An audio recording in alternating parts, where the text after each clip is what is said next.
Ora, muito boa tarde a todos, muito obrigada por terem vindo. É um grande gosto sempre fazer aqui alguma iniciativa relacionada com a cultura, mas hoje é um gosto especial, porque temos o gosto de ter aqui connosco o Sr. Padre Antão, do Mosteiro da Cartucha Scala de Shelley.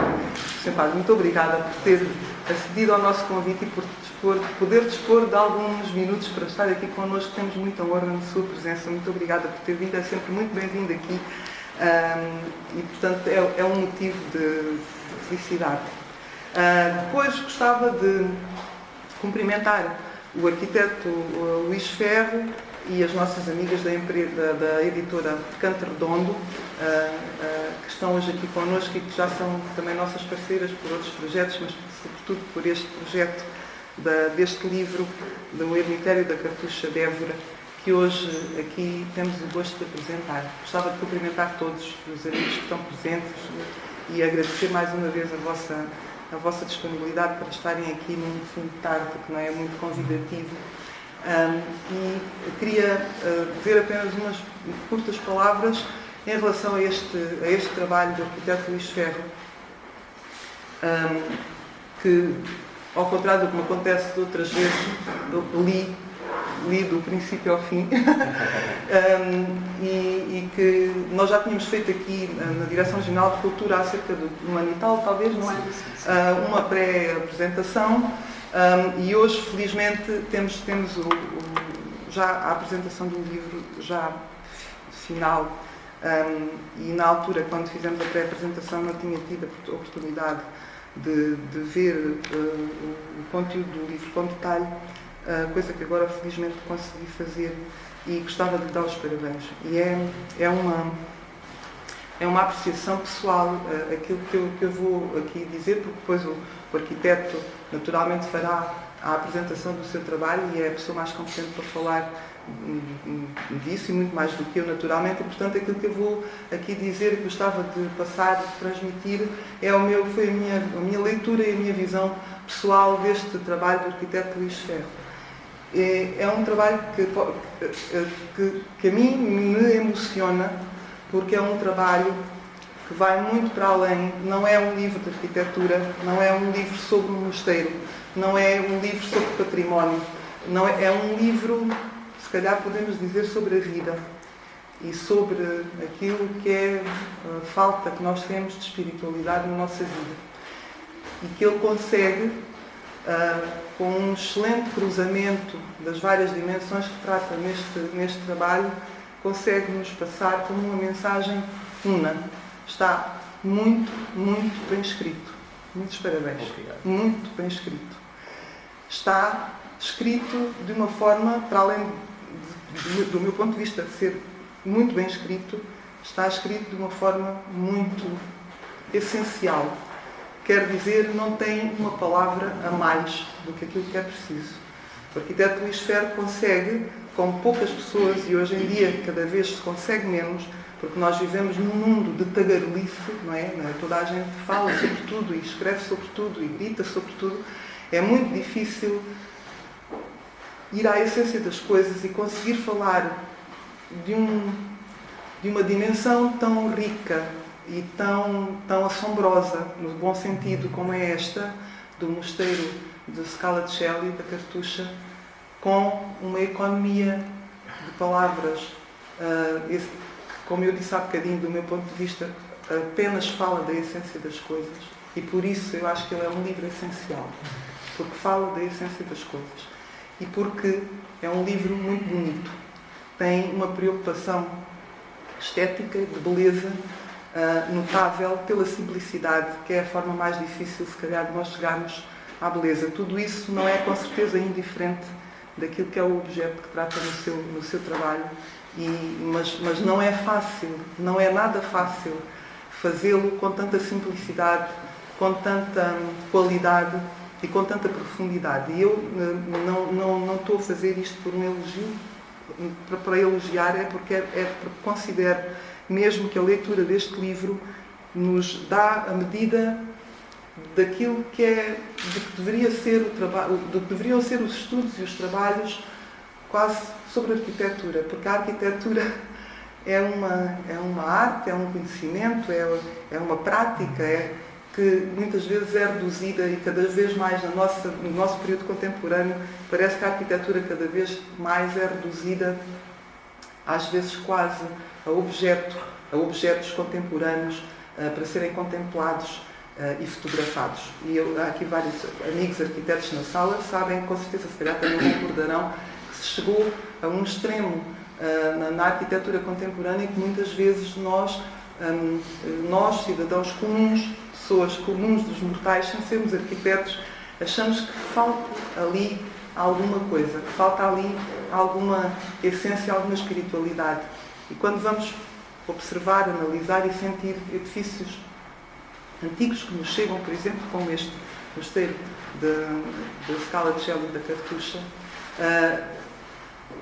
são edifícios que nos conseguem transmitir muito mais do que aquilo que é a dimensão física dos mesmos. E muitas vezes nos trabalhos de arquitetura e nos estudos que se fazem, é muito difícil transmitir a alma dos edifícios, é muito difícil transmitir os espíritos dos lugares, o genius loci, aquilo que no fundo faz o ambiente e a alma e a essência das coisas. E este livro do arquiteto Luís Ferro consegue, de uma forma que eu só posso saudar e agradecer, consegue de uma forma tão simples passar-nos tudo isso. E depois porque não é apenas um livro, podemos dizer, porque isso consegue-se com linguagem poética.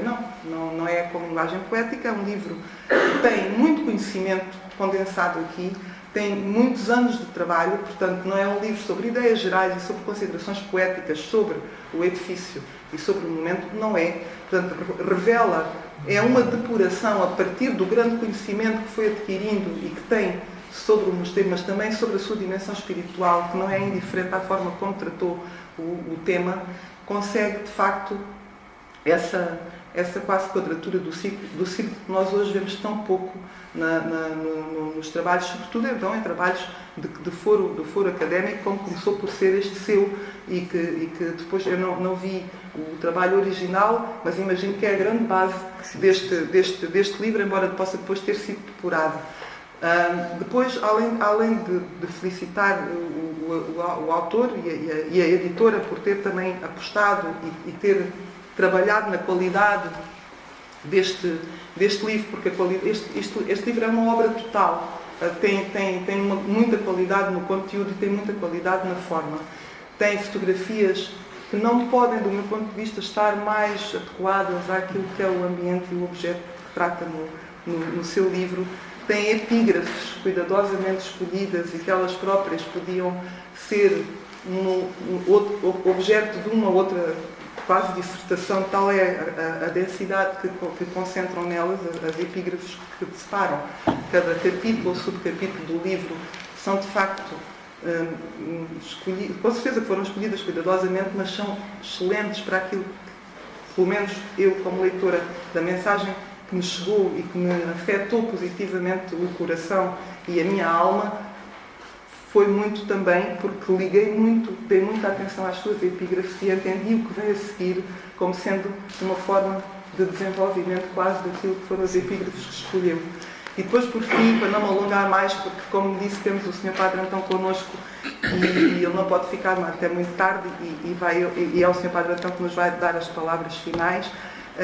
Por fim, apenas gostava de dizer que há aqui duas pessoas que nós temos que homenagear hoje com este livro, para além dos monges do mosteiro de Scala di Celio, do arquiteto Luís Ferro, que é o autor, e que é o Dom Teotónio de Bragança e o engenheiro Eugênio de Almeida, que em dois momentos muito distintos, mas ambos, se calhar, podemos considerar ambos os momentos fundadores. Um porque foi fundador, efetivamente, que foi no momento em que o Dom Teotónio decide construir o mosteiro da Cartucha e pede a autorização ao Vaticano. E o outro, isto no século XVI, depois com certeza hão de ler o livro e vão gostar de certeza, portanto não vale a pena estarmos a desvendar. E o outro momento é depois no século XX, depois do mosteiro ter passado tantas vicissitudes que estão aqui explicadas de uma forma completamente depurada. Como eu disse, não há aqui uma palavra a mais, nem a menos. E tudo isto está explicado de uma forma depurada, como digo, e essencial, mas que nos transmite tudo aquilo que é a informação que temos que ter para perceber como é que chegamos, como é que o edifício chega quase por milagre, hoje, no estado em que está, apesar de ter passado vicissitudes tão más, tão destruidoras, sobretudo com a extinção das ordens religiosas, que é o maior golpe que o edifício sofreu, mas depois toda a degradação que daí adveio, até que o engenheiro Conde de Vilalva, Eugênio de Almeida, decide que não quer aquilo para sede de exploração agrícola ou para a casa da família, mas que decide restaurar para voltar a instalar uma comunidade de cartuchos no mosteiro de Scala di Colle. E esses dois momentos são dois momentos fundadores que estão explicados muito bem aqui no livro do arquiteto Luís Ferro, mas que eu penso que nos devem inspirar e que nos podem inspirar para ver como as pessoas fazem a diferença. Porque não foi, quer num caso, quer no outro, não foi por políticas nem por medidas tomadas por nenhum governo, por nenhum rei, foram duas pessoas que decidiram em momentos diferentes que isto era importante. E até, no caso do engenheiro do Conde de Vilalva, foi quando reconstruiu, até eu achei muito interessante que refira que a construção do mosteiro foi praticamente feita de forma intuitiva e ele nem sequer chegou a consultar os planos originais do arquiteto Casal do século XVI. E, portanto, tudo isso nos transmite também ainda mais um caráter tão único deste sítio e deste edifício e deste livro e destas duas pessoas que fizeram, no fundo, deve-se a muita gente, mas a eles os dois deve-se, de facto, nós temos hoje o mosteiro como temos e com a felicidade de ter aqui o Sr. Padre Antão connosco e com a aprendizagem que o silêncio nos deve trazer, sobretudo nesta nossa vida e neste tempo em que nós vivemos, em que o silêncio é cada vez mais importante, cada vez menos praticado, mas agora talvez comece a praticar mais, porque agora há uma investigação científica que descobriu os benefícios do silêncio para o nosso cérebro. E aí dou razão aqui ao nosso amigo João Cotileiro, que sempre foi um adepto do silêncio, mais do silêncio do ruído e da música. Portanto, já tivemos oportunidade de usar esse tema. Mas este seu livro traz-nos também essa componente da importância do silêncio e daquilo que nós temos que aprender com a regra, e esta regra da cartucha, que ao contrário daquilo que nós possamos pensar, porque há poucas casas da cartucha já no mundo, muitas foram extintas, muitas foram destruídas, mas eu penso que ao invés de vermos que é uma ordem, uma regra em extinção, eu acho que ao invés disso devemos ver exatamente o contrário, que nós precisamos muito mais desta regra do que esta regra precisa de nós. Muito obrigada.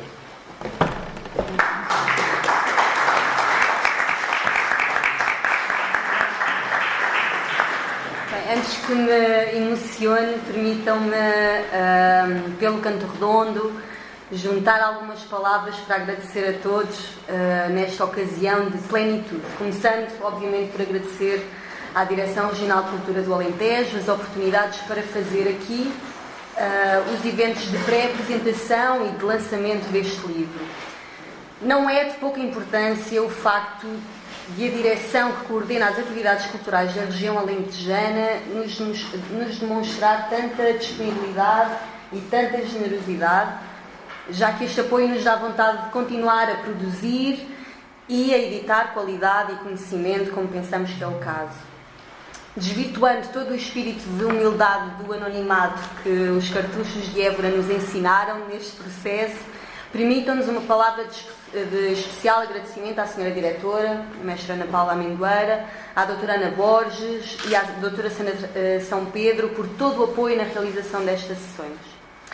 Nós somos, de facto, uma pequena editora, daí o nosso projeto editorial ter arrancado na lógica colaborativa de assegurar apoios institucionais e pessoais em forma da pré-aquisição da obra.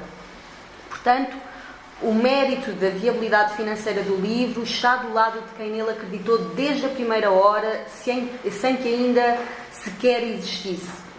Vários pré-adquirentes asseguraram o seu exemplar, assim como o fizeram os mecenas culturais eburenses, que mais uma vez comprovaram esse seu estatuto. A Direção Regional de Cultura do Alentejo, a Fundação Eugénio de Almeida, a Câmara Municipal de Évora, o Cabildo Catedralício de Évora, com a intercessão do Sr. Arcebispo, o Centro de História da Arte e de Investigações Artísticas e o Grupo Pro Évora. A todos permitam-me transmitir o nosso sincero bem-aja. De facto, desconstruir a lógica misteriosa de produzir um objeto fruto de uma investigação científica apuradíssima, como a que realizou Luís Ferro, e fruto da captação de imagem sem provocar uma inusitada intrusão no tempo e no espaço cartesianos, foi um trabalho mais moroso do que pudemos imaginar no início desta empresa. Precisamente por isso, queremos apresentar as nossas desculpas pela demora na concretização desta obra, que esperamos que vos preencha com tudo o que conseguimos depurar no caminho percorrido até aqui. Talvez a única pessoa a entender realmente a necessidade de esperar e refletir todas as decisões em torno de um livro sobre a vida monástica cartesiana e a sua arquitetura sejam dos seus protagonistas, a quem estamos imensamente gratas pelas palavras, pela presença, pela generosidade na abertura da própria casa, o Padre Antão Lopes. É raro, e sê-lo-á cada vez mais, contactar com pessoas que já são mais do que a sua existência material. O Padre Antão e os seus companheiros não são só os seus corpos consagrados à vida espiritual na reclusão ermítica das suas celas. São também uma história institucional de quase 1000 anos, remontando à fundação da Ordem por São Bruno. São a experiência acumulada pelos Padres do Deserto, são a vida em monumentalidade, em constante desconstrução na rotina que têm no seu ermitério. E não chegariam todas as possíveis recensões literárias ou académicas para descrever, demonstrar, guardar a dimensão espiritual da vida contemplativa que os cartuchos adotam nestas casas, que neste processo aprendemos a ver como casas de cura da humanidade. E não é necessário ser crente, ser religioso ou ser devoto para respeitar o bem que se faz nesta clausura em prol da oração pelo mundo, um mundo que se fecha fora do mosteiro e um mundo pelo qual estes homens se ligam na sua união com Deus. Mas também não queremos criar aqui qualquer equívoco. Este livro não procura sacralizar o que já é um lugar sagrado na sua própria natureza. E um dos méritos do nosso autor é precisamente esse. A discussão odierna em torno do património que nos rodeia está a sair um bocadinho, espero, da obsessão pelo monumental, pelos vazios que desafiam arquitetos, que desafiam os académicos, que os estudam, que os recuperam. A Cartucha de Évora não é só um monumento classificado que revela na sua história as formas como se construiu o espaço cartusiano. A Cartucha de Évora é ainda vivida na sua primária função de acolher uma comunidade monástica tal como foi instituída há séculos. Luís Ferro, a quem tanto agradecemos ter confiado ao Canto Redondo a tarefa de produzir este livro, foi exímio na sua abordagem minuciosa, delicada, ao traçar este retrato desta casa cartusiana no Alentejo. A introdução de Santa Maria de Scala Chailly na história da expansão da Ordem, o seu olhar para a arquitetura da cela habitada pela rotina da oração, o seu cuidado na recuperação das peças que nos conduzem pela evolução cronológica e arquitetónica do monumento casa, do ermitério eburense, são os elementos-chave que poderão apreciar na leitura desta obra. Como editoras, mas também como leitoras, impressionou-nos e impressiona a criação da simplicidade que melhor poderia transmitir a serenidade com que se habita uma casa de Deus, relembrando-nos sempre que é uma casa que precisa de ser mantida, recuperada, valorizada pelos sujeitos que a vão habitando, gerindo e preservando. Uma palavra de agradecimento também aos fotógrafos que nos permitiram e permitem entrar no mosteiro pelas suas lentes, do Gonçalo Pola, o Fernando Jorge e o Rodolfo Pimenta. Não sendo este um livro de fotografia, a imagem torna-se protagonista, quase uma cúmplice, justamente por esse pecado de curiosidade em que nos deixa o autor. A curiosidade por um interior em que não podemos entrar, mas de que queremos ser testemunhos pela beleza que emana naturalmente deste convento na planície alentejana, que é a paisagem onde tão bem se casa. Aqui o design cumpriu um desejo de depuramento, de decantação da regra monástica vestida de branco, dando ao livro este seu formato quadrado que nos remete para a clareira, que é o seu claustro grande. E não só, aquilo que parece ser um desperdício de espaços em branco no livro deve remeter para essa ideia de contenção e de silêncio. Não se procurou desvendar tudo, pelo contrário. Quisemos manter a privacidade que existe no monumento ainda vivido, ao mesmo tempo que a própria monumentalidade do sítio era destilada pelas palavras do Luís Ferro. Por esse equilíbrio que impede o leitor de se tornar um espião, temos de agradecer à Joana Turgal, cuja estética nos tem proporcionado a leitura na e da beleza. Sobretudo em textos à partida dedicados à seriedade da investigação científica. Sem nunca ter estado dentro do mosteiro, a nossa designer permite-nos uma visita guiada na voz de Luís Ferro, uma visita premiada dos silêncios que marcam a ocupação do mosteiro. Convidamos por isso, não me alongo mais e sem pudores comerciais, os futuros leitores do Ermitério da Cartucha de Évora, Arquitetura e Vida Monástica, a adquirir a obra. É uma obra completa, como homenagem à Casa Cartusiana do Alentejo, como investigação interdisciplinar, como forma de nos transportar a essas histórias alternativas da nossa cultura, que se começa finalmente a interessar pela sua natural e própria diversidade. Repito mais uma vez, gratas pela ocasião, gratas ao nosso autor, aos nossos mecenas, aos nossos apoiantes e aos nossos leitores. Bem-ajam.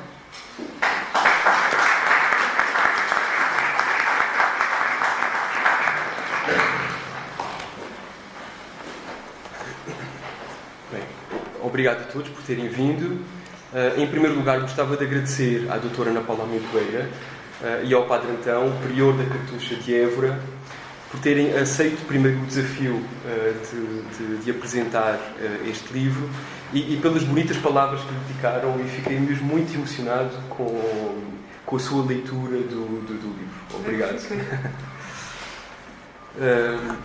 Quero também agradecer a todas as instituições que apoiaram a publicação deste livro, nomeadamente a Direção Regional de Cultura do Alentejo, a Fundação Eugênio de Almeida, a Câmara Municipal de Évora, o Centro de História da Arte e Investigação Artística, o Cabido da Sede de Évora e o Grupo Pro Évora.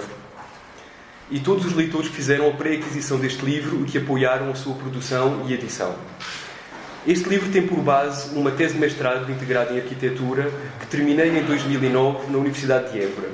Nos últimos 10 anos, continuei a pensar e a escrever sobre a Cartucha de Évora. O livro reúne e reorganiza estas ideias e conclusões que fui tirando ao longo do tempo sobre o edifício.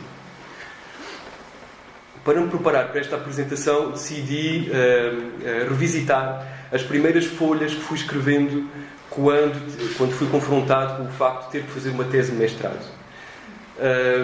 E nessas páginas estão patentes algumas ideias que eu acho que acabaram por continuar e que estão latentes e foram condensadas agora neste livro.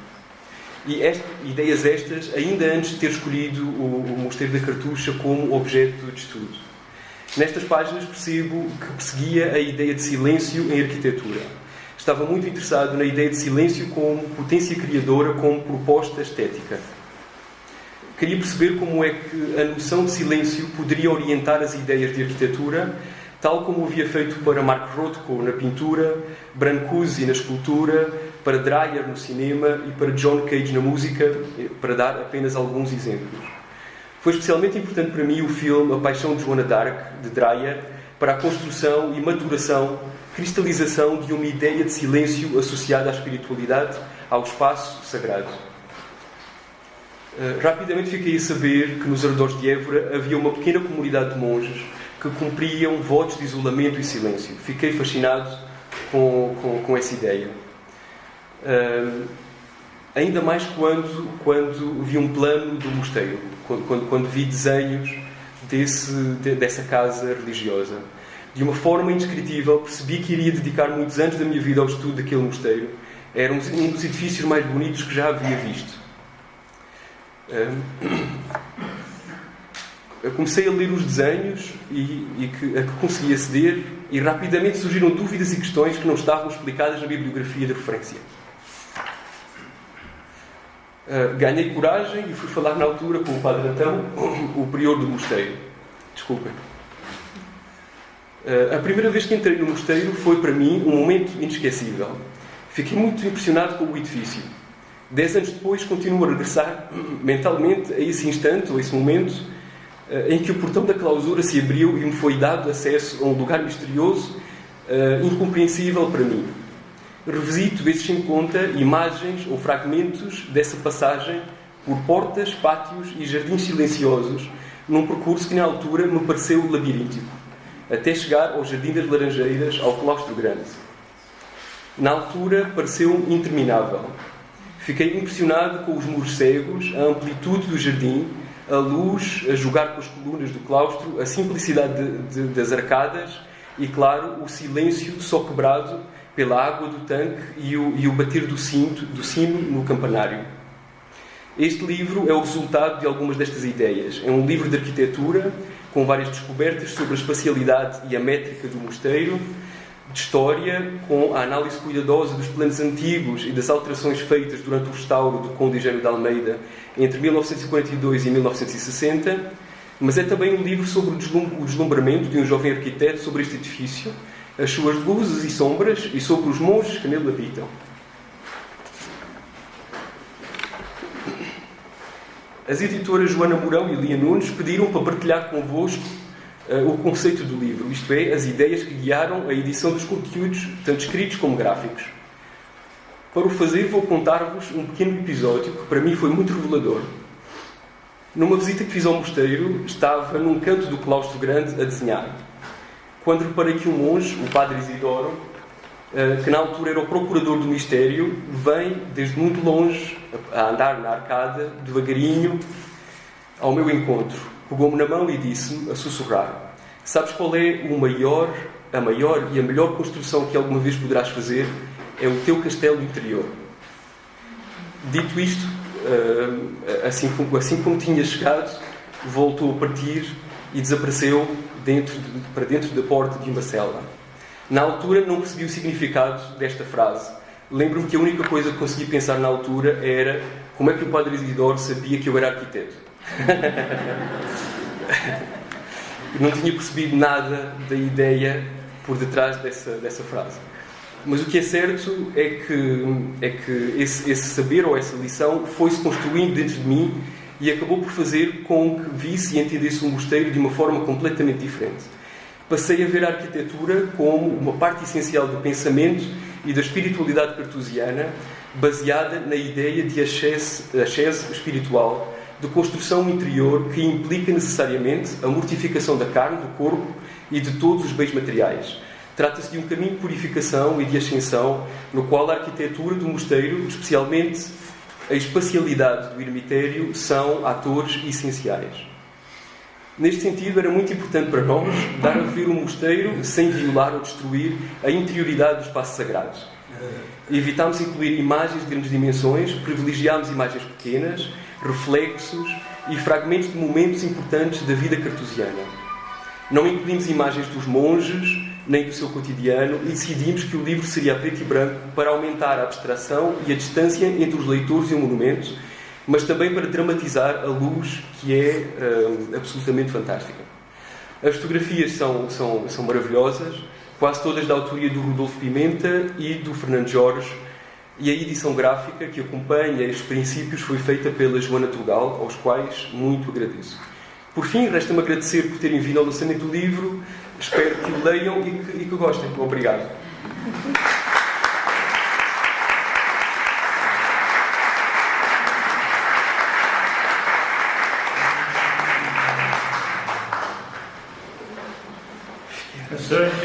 senhores, os monges cartuchos fechados em estricta clausura, dependemos de amigos para as nossas relações sociais fora do mosteiro.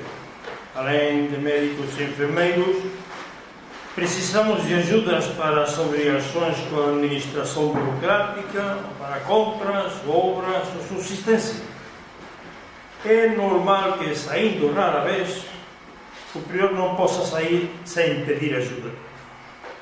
Mas para mim foi uma surpresa que um amigo me ajudasse a conhecer a clausura em que vivo. Na clausura papal não podem entrar mulheres e o prior só autoriza varões excepcionalmente. Isso não acontece nem sequer uma vez por mês. O clero entra sempre. Historiadores, professores, arquitetos, rara vez e só apresentados por amigos da cartucha. Os visitantes vão ouvindo o que me parece interessante explicar-lhes e perguntam o que lhes estranha ou surpreende. De facto, a vida cartusiana é muito diferente e os nossos edifícios estão construídos especialmente para neles se viver essa vida original e especial. Percorrer uma cartucha costuma resultar uma experiência e novidade gratificante. Ora, um jovem arquiteto conseguiu um dia uma recomendação e visitou o nosso mosteiro. Eu falei como sempre, mas não ouvi o de sempre. Em vez de perguntas, o arquiteto visitante chamava a minha atenção para pormenores, e não tão pormenores, que ele admirava. E se ele perguntava, eu não tinha resposta. Não tinha simplesmente porque eu próprio nunca tinha reparado naquilo. O jovem tinha de fazer a sua tese e decidiu tratar esse tema. Ajudei-o e proporcionando-lhe os planos originais da construção. E ali as suas descobertas foram ainda mais surpreendentes para mim. Eu aprendia dele. Ele levava-me a um conhecimento mais novedoso, mais profundo da casa em que eu então já levava quase meio século morando. E as suas sugestões eram para mim não apenas admiráveis do ponto de vista arquitetônico, mas gratificantes também para mim do ponto de vista cartusiano, pois, resumindo, consistiam em me dizer que o proteito inicial profissional dos arquitetos no século XVI tinha sido aplicado e executado pelos monges cartuchos daquele século, modificando os planos ao seu bel entender. Parece-me que não preciso de continuar para vos convencer da minha admiração e estimação por esta tese, por este livro. Eu chamaria intuição, insight. Se ele fosse médico, diríamos olho clínico. Essa qualidade intelectual deste jovem arquiteto, faculdade que explica o sucesso desta tese e profetiza para ele muitos outros sucessos profissionais. Agradeço, portanto, em nome da minha ordem, ao Sr. Luís Ferro, esse livro. E peço a Deus que lhe pague a sua amizade pela cartucha de Scala-Coeli e este serviço inestimável não só para nós, mas também para os nossos amigos ou que desejam conhecer-nos. E espero que também lhe pague São Bruno, que, como dicen os espanhóis, dá ciento por uno.